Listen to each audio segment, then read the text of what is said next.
నాగదేవనాగరూపాదిశేష పాహి మామదిశేష నాగదేవనాగరూపాదిశేష పాహి మామదిశేష. ధ్వజస్తంభం కూడా చాలా ఎత్తున నాగమండల ఇక్కడ ఏంటంటే సర్పం, పెద్ద సర్పం అండి. ఈ పరిసర ప్రాంతాలు ఉన్నటువంటి గుళ్ళు ఉంటాయి.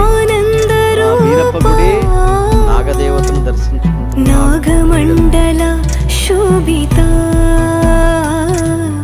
కలియుగానంద రూప నాగదేవత జడజాక్ష నాగేశగే ఆనవాళ్ళు మనకి ఇక్కడ కనిపిస్తాయి. శరణం ఎన్నువే జడజాక్ష నాగేశగే